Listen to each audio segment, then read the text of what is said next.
can't make this stuff up. My dad married my wife. My boyfriend threw himself in front of a car in a desperate attempt to win me back. That sounds desperate. Oh gosh. Okay. This is real life. So I know it's real life, but gosh, and mine too. I mean, whose dad literally marries his son's wife. So we have a podcast now. It is called The Slaughtered Lambs, and we're trauma survivors. And I'm Drew. I'm Nicole. And we're going to discuss some trauma, and Nicole here is going to discuss how we can get over it or through it or heal. All those things. I don't know if we ever fully get over it, but I think we can all heal together no matter where we each are on our healing journey, whether you're just figuring out that you've been duped by a narcissist and the fog is coming out of, over your eyes, or if you're further along in your healing, we can all heal together. I love that. And because, as you stated earlier, it can feel lonely. It can feel, you used a word. Isolating. I mean, very isolating, very lonely, very devastating. I have a history where I was in the military and I was deployed overseas. And there's things that happen there that can be really devastating. And you and I were talking about this a little bit in our... we were doing our little pre-recording stuff to make sure everything's working. And I don't think there's been anything more devastating to me in anything I've ever done in my life than just the realization of, oh my gosh, I have put so much of my time, so much of my energy, so much of everything into this relationship and into this person and into trying to make this work. And it just feels like a total waste. And I don't know what hurts worse. I don't even know that I care that all the investment was a waste. But the thing that hurts the worst is realizing they don't love you at all. They don't even care. And in fact, they take pleasure in hurting you. You're just a means to an end for a narcissist. You are an energy supply. So when you say we're a means to an end, the end is just to get their supply.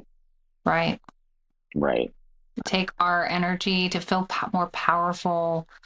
I mean, I guess you could imagine it must feel powerful to manipulate someone's emotions, see somebody who is strong, and tear them down, somebody who's attractive and make them feel like, they're the ugliest thing walking on earth. It must feel pretty powerful to completely devastate somebody, knowing that you manipulated them to respond like a marionette puppet.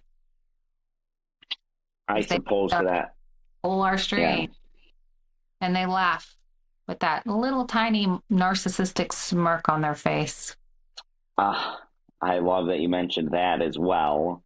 And another thing that I remember about our conversation is you had mentioned, you were telling a story about one of the times he had done something or said something, and you looked over and recognized that little smirk he was making, which of course I related to, because in my situation as well, I can remember oftentimes where I would be sitting there and talking and pleading and doing, all the things that me as an empath and me as a person that genuinely cares, that smirk. And I was just you gotta be kidding me. Really? The smirk is what caused me to start seeing that something was going on.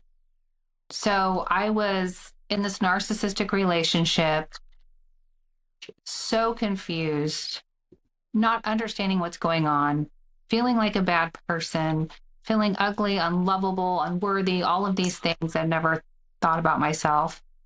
And him pushing these buttons for responses, me responding and seeing that release on his face when he got the response. Mm. And then there's the little smirk. And that gave me a clue that he was doing something on purpose. I still didn't know what it was that he was doing. I didn't know this was narcissism. I thought we were just in a very incompatible relationship. And it wasn't until I was through the final narcissistic discard that I learned that this whole time I was in a narcissistic abusive relationship with a covert passive aggressive narcissist, and they're pretty well hidden. In your situation, because, and I think there's a lot of similarities, but you're actually the first person that I really realized that I heard mention the covert narcissism and realize to the listening audience, like I'm pretty new at the healing journey. Like I started this like a year ago, so I mean, really started it. I've been trying to heal for 15 years, to be realistic, um, and it's failed attempts all the time. In my opinion, I think there was a lot of growing and there was a lot of figuring life out because when, again, not making excuses or anything, but just stating facts. Like when this stuff happened to me originally, I was young. I was very young, and as a pastor of a he calls it like a charismatic non-denominational church.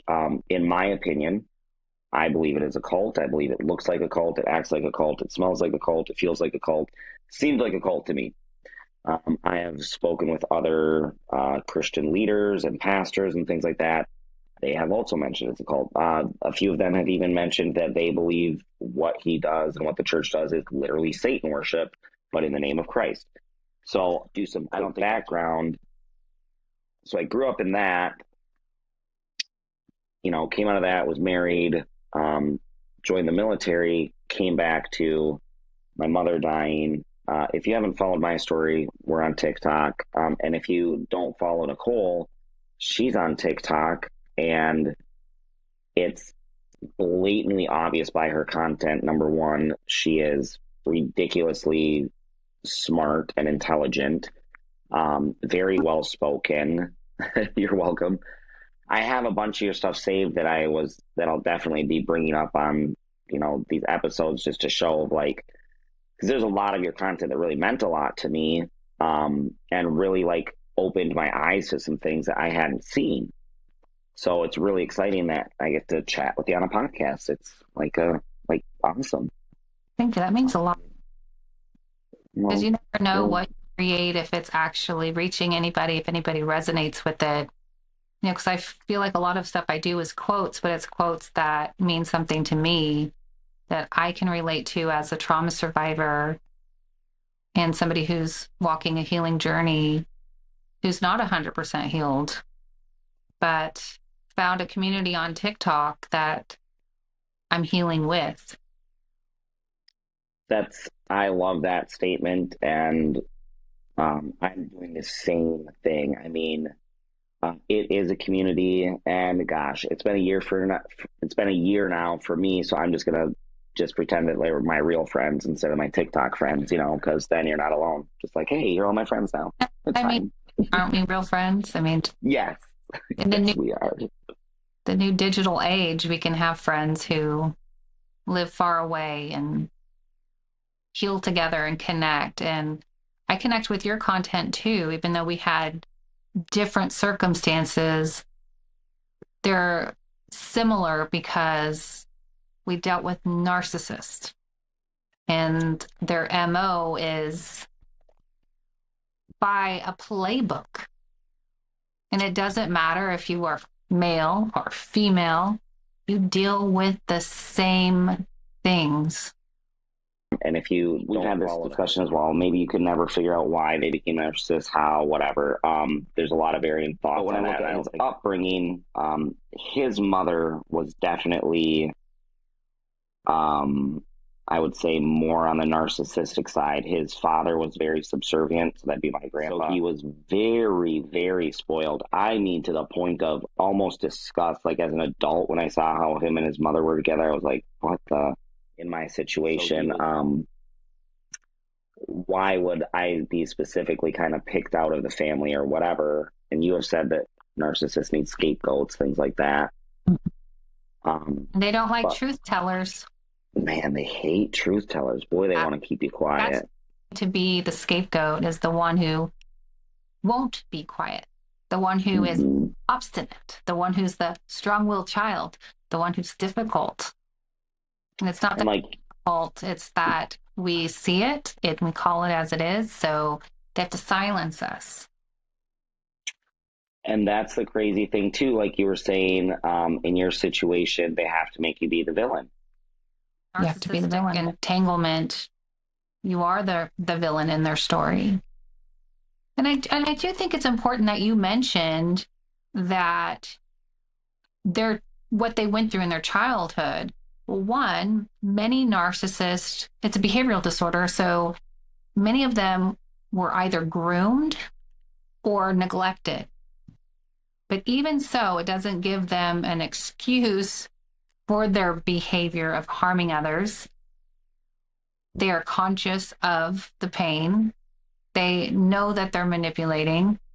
They Do. know that they're enjoying watching you squirm. They enjoy watching your pain. So, no matter what the person went through, we can have compassion, but we won't feel sorry for them.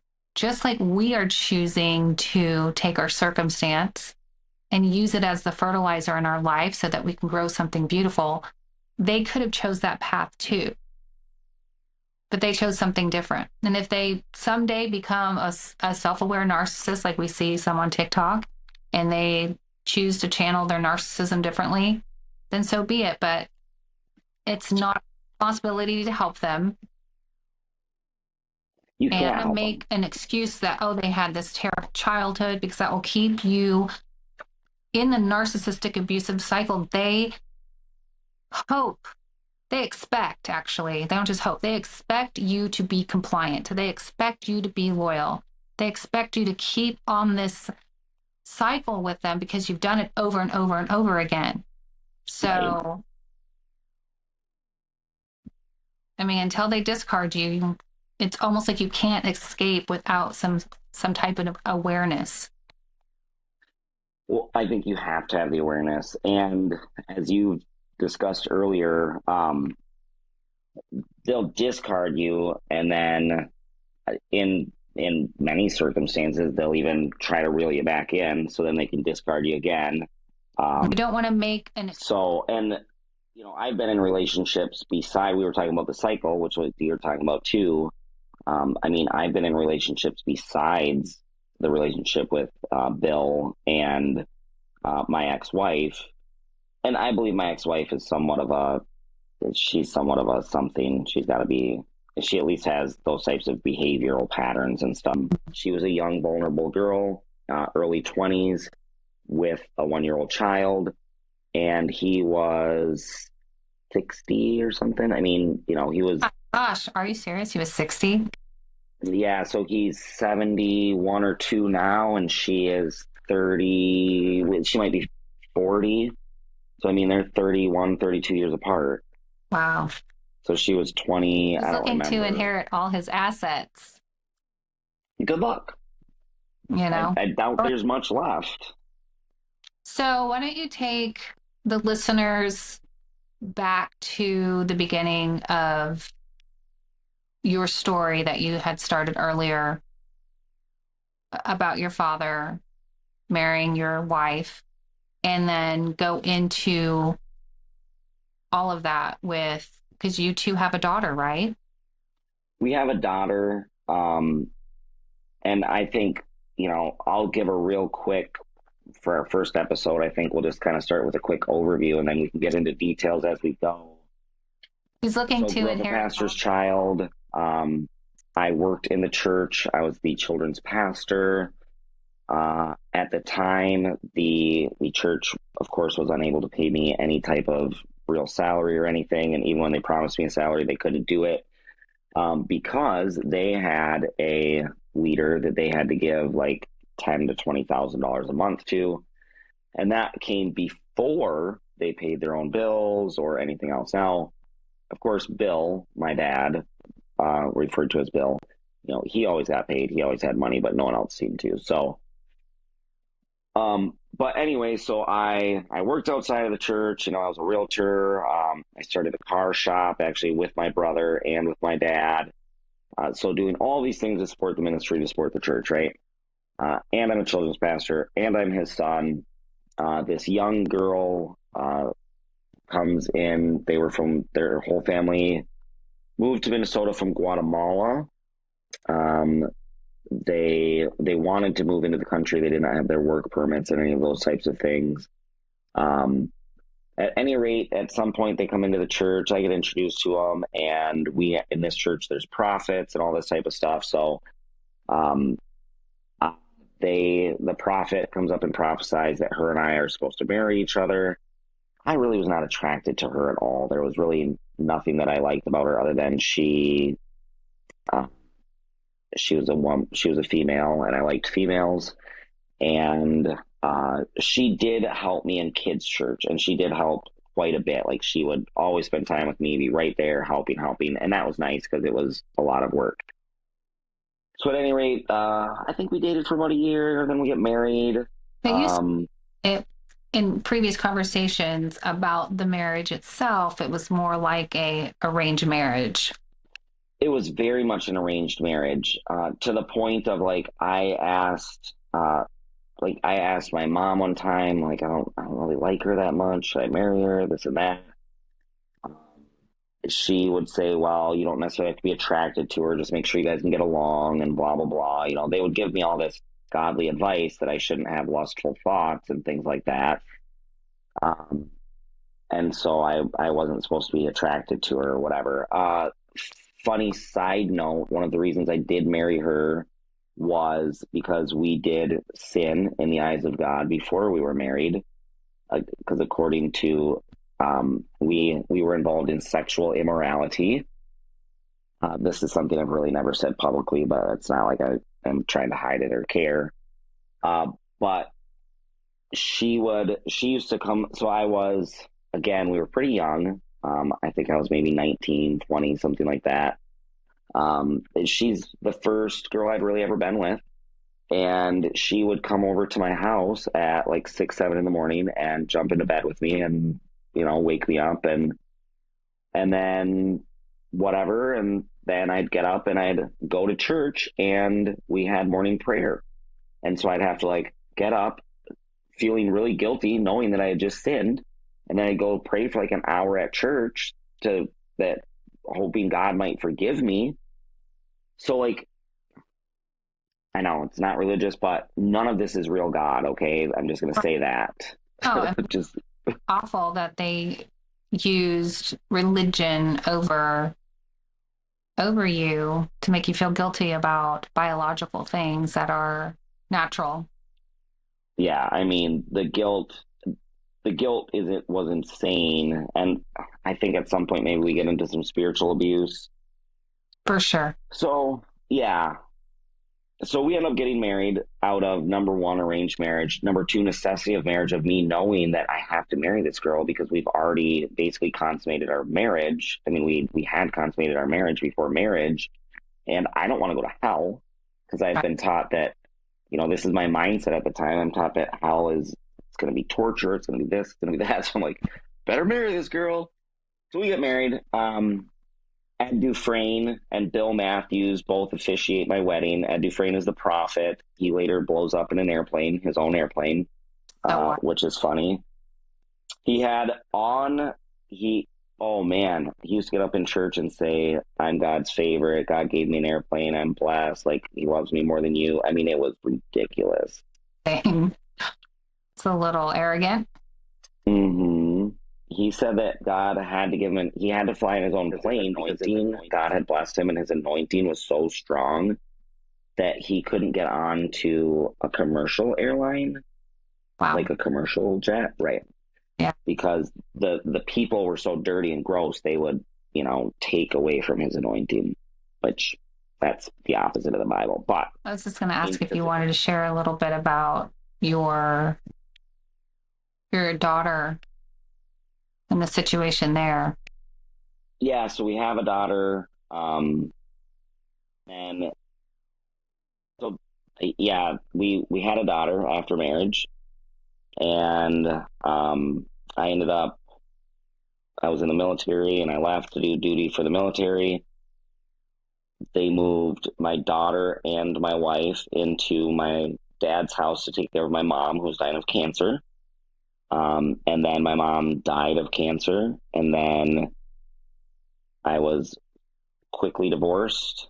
Bill paid for the divorce, and then Bill bought, or I think he rented it actually. He rented a townhome. He bought her a Lincoln. He actually got the church to buy her a Lincoln. Got up and took an offering saying that I had abandoned her when I did not, and that she needed a car. I had cars and I had a house that she was living in while I was gone. I never told her she had to move or abandon her. Right. Um, And didn't you go to your dad to try to save your marriage? I did, yeah, yeah. I went to my dad, tried to save the marriage, asked him if he would help. He then made a statement that was, he said, "You just go ahead and divorce her, and then start trying to date her again after you divorce her. And if it's God's will, then you two will be reconciled and you'll come back." Which again is not the Bible, and that's the funny thing. Like they preach the Bible, but it's not the Bible either. You don't divorce and get remarried. If you're going to work it out, you work it out. Why do you think that he said that to you? Why do you think that he was encouraging divorce in your situation? Oh, they were 100% already in a relationship. They had been busted before that.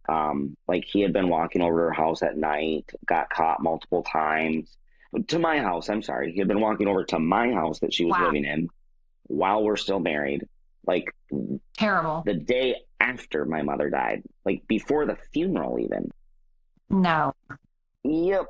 And then when he was busted, he actually tried to get her to stay because she was living in their house when my mom died, and my sister and my brother's wife, so it'd be my sister and my sister-in-law, went over there the night my mom died and was like, "You are not staying here." And they were all like, "Oh yeah, we're just gonna stay here." And then Bill gets mad at my sister and sister-in-law and says, "You have no right to talk to her this way. You don't know how much she's suffering and how much she's been through." Like, it's our mother. It's not her mother. She's known her for what, 3, 4, 5 years at the time? And And see how she's suffering? he's flipping the script, and that's what a lot of narcissists do, is flip the script. You're being unreasonable. Whatever I want is okay, but you're unreasonable. When really their demands, their requests are unreasonable. They are. So, okay, so we talked about this earlier because my question was always this, and everybody's question, like on my TikTok, there's so many questions of like, how does he still have a following? Why do people listen to him? Blah, blah, blah. Why would anybody listen to him throughout those things? Like, why? Why does his own kids not see that this is weird? I don't. And even to this day, why are there still three of his children that are still willing to even talk to the guy? My guess, and I don't know what the answers are, but trauma bonds. Which we were talking about. You had mentioned at the beginning of this, and this has been one of my most challenging things, is that trauma bond. To break that for me, like I feel physical pain and nausea trying to break that trauma bond. I mean, it's like sickening to me. Um, and I don't know, like your situation, I don't know if you had any of that. I would have to really reflect on that to be able to answer how did I break a trauma bond? Um, I mean, that's a good question. I'm not really sure how I did that. I think I just had started understanding what was happening, but it took the final blow for me to go searching for answers. I mean, it took the narcissist who I broke up with because we weren't compatible, resisting the hoovering and the love bombing because we're not compatible, to the you're going to miss me when I'm gone, you never know what can happen to me. And then an hour later, getting a phone call that he was a pedestrian hit by a car, running to the hospital, giving up my entire life, work, everything to sit bedside to somebody, advocating for their care, praying, talking to them while they're in a medically induced coma, going to meetings with the ICU team every morning at like 7 a.m., whatever time they meet in the morning, and just my whole life being sucked back in and it all being about him. And how could it not be? This person is suffering. They are the father of my child. And it was a very confusing moment when I walked into the ER and led back to see him on a gurney, trembling and shaking, and them trying to like stabilize him and get him into his first surgery of like 15 to go, and saying, give him a kiss and tell him you love him. And I'm like, feeling like, well, we're broken up, right? But I'm having these thoughts where I'm like, I love you, and I'm dizzy and I feel like I'm going to faint because this is all traumatic. And I hadn't been in a relationship with him from October of 17, and this is the end of February of 18, so a few months. Yeah. And I was thriving, I was doing great, and I was happy and trying to move on and just co-parent. And now I'm here at a hospital advocating for this person month after month, and then bringing a man home that I did not live with to nurse him back to health, who couldn't walk, who had to dress, help use the bedside commode, help change his, depends, and learn how to change IV antibiotics, shower the person, feed them, give them their medication, wound care, you name it, take him to all his doctors, pay for a lot of his care and alternative care like acupuncture and just other little things to help him heal. To then later in that year, as he is recovering, for the narcissistic abuse to start again. Just to hear you treat me like trash, and you're like, wait, I'm broke now. My credit cards are all charged up.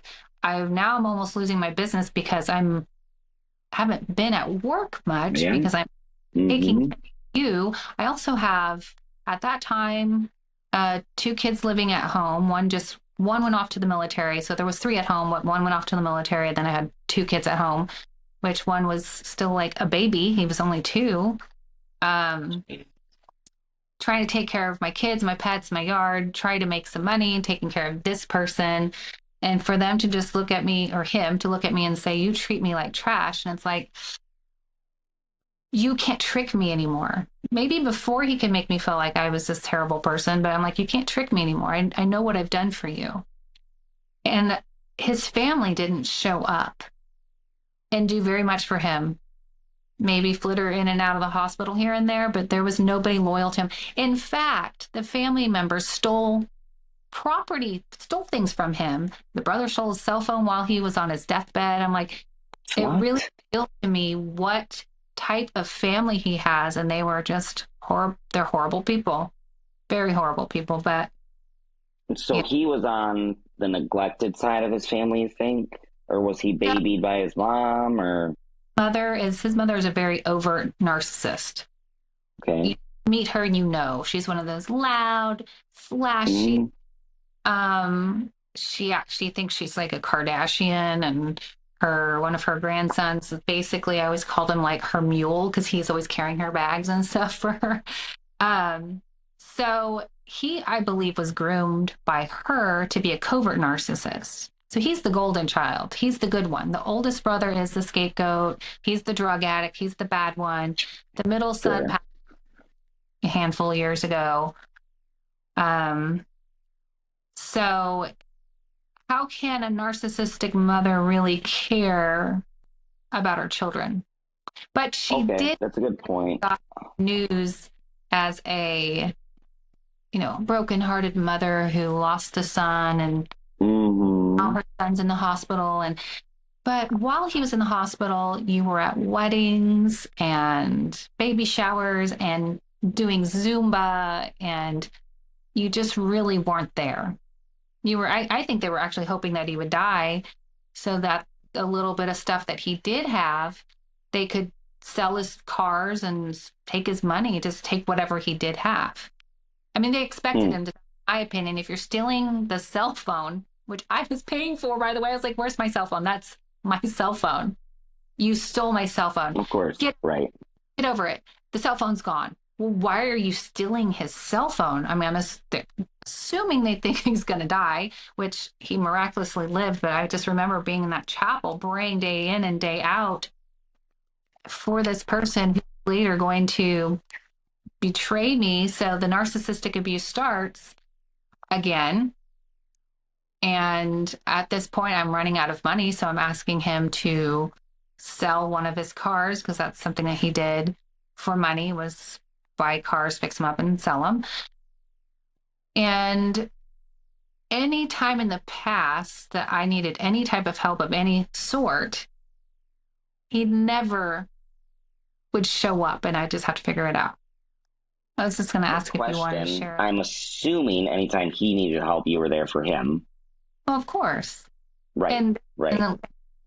the hospital, I mean, that's somebody's, I guess, greatest trial is when you're going through extreme physical challenges. He shattered his pelvis, broke his leg, um, had respiratory issues. He developed ARDS, and um, that's respiratory distress syndrome, had pneumonia, Mm-hmm. and all of the things. Um, my therapist asked me the first meeting, why did I think I had to take care of that man? Yeah, He's that not was definitely one of my questions. nobody to you. Why did you think that was your responsibility? And I'm like, well, wouldn't anyone? Right. And he's like, no, you never give to the detriment of yourself. So if you're hearing anything today, if you're in a narcissistic entanglement, likely you're the giver, you're the people pleaser, you're the empath, and you want to help, you want to give. But in a narcissistic system, you're the only one giving. You're not in a real relationship. It's not reciprocal. You're being used in so many words. Um, you have to put yourself first, and you have to almost force yourself to put yourself first because it sounds very selfish. If I say you are the most important person in your life, I don't know about you, but hearing you are the most important person in your life feels constricting. No, I'm not. That's selfish. That's not good. That's wrong. But the narcissist banks on your empathy. Right. So, One of my biggest challenges, especially now learning about narcissism, realizing narcissism, is when I hear that I should put myself first, then I automatically like, oh, well, now I'm being a narcissist, which again is the conditioning of being raised by a narcissist and being married to narcissist and dating narcissist. And again, I'm sure we'll cover a lot of these things. We do have topics we're actually going to cover every week. This is our introduction, trying to kind of, introduce ourselves to everybody and tell a little more than a 1 minute to 3 minute, because on TikTok, which is the only place I have anybody that listens to me so far other than this podcast now, is, you get 1 to 3 minutes. That's it. right, Or 30 seconds, 3 minutes max. So you have to try and like squish all this stuff in, but sometimes maybe we don't see the bigger picture. Like Um, you like you've helped me a whole lot just through the little interactions you and I have had. Like it's been extremely encouraging to me. I go to very dark places all the time. I think it's important to normalize like it is normal to feel lonely. It's normal to feel crappy. It's normal to feel all of those things. Um, but there is another side, like you were saying. We can make it to that other side. It might be tough. It might suck at times, but I mean, whatever. Life is a struggle. Life is pain. Like, I mean, at least for me. And I think if we accept that and we realize you'll never get stronger if you don't work out. And I don't know, sometimes it feels like lame excuses and lame words and things, but I notice every day that I definitely am a better person. And it's because we're doing the healing, we're doing the journey. Each day is better. You know, if you want to be a star athlete, you have to work all day, every day. If you want in my industry, if you want to be the best in my industry, you have to work harder than all the rest of the people. So I think even in our own personal lives, if we want to feel good, if we want to have peace, if we want to have love, if we want to have happiness, we have to work on it. Because what's our other option? I mean, we can just ignore it, but that's not going to help. And if any of our listeners are in the place where it feels really dark, and this is definitely bringing up some emotions for me, but and you feel like you can't make it another day, just try to hang in there one more day, Yeah. one more week, one more month. There will be a corner that will turn and there will be a glimpse of hope again. And you will start to rebuild, but you just have to push yourself past that dark spot. I think of it like a plant. Here's a seed buried dark in the soil. Doesn't feel like nothing's ever going to happen. It starts to sprout, it starts to change, but it still feels like nothing's happening because it hasn't broken through the ground yet. It's still dark, it's cold, it's lonely. And then finally, that little glimmer of hope just pokes through the ground and it feels the sunlight. And then it keeps growing to the sunlight. So keep growing towards the sunlight. When you feel like giving up, you're just this close to your breakthrough. Will it be perfect once you poke through? No, because that's a little seedling. No, It's not, because then there's wind. it doesn't have any fruit yet. It's gonna Right. take time. And how long does it take a tree to grow? A long time. So it's not to be just Forever until it dies. long time. But healing is a process. And it's not linear, it's not fun. But there is hope along the way, and there is some joy along the way. And like you and I've talked about, like for me, this first half of my life sucked because it was run by toxic programming. This next half of my life is going to be programmed, and I'm programming it now with boundaries and reciprocation, and creating the life that I want to see happen versus the life that other people were creating for me, and me allowing it. One big thing I think too, I'll probably always say that it's going to be a million things, but in closing, I think if we will work as hard on our own stuff as we have worked on other people's stuff, right? Like, Well, if we, and I don't know if that's a quote, but it should be. yes, write it down. Yeah, it's right. Make it a sound. But it's a true statement because how you can look at your life. I mean, how many people have you really just dedicated? Like, I'm going to help you. I'm going to help you.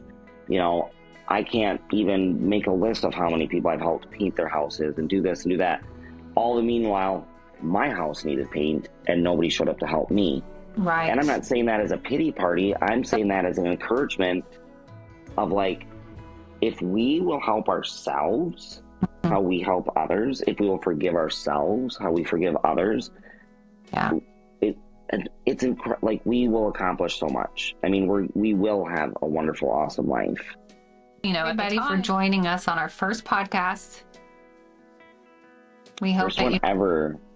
nuggets out of this, and most importantly, we hope that you don't feel alone in this life, in this journey, because you're not alone. There's others that are here surviving and thriving and pushing through. You can too.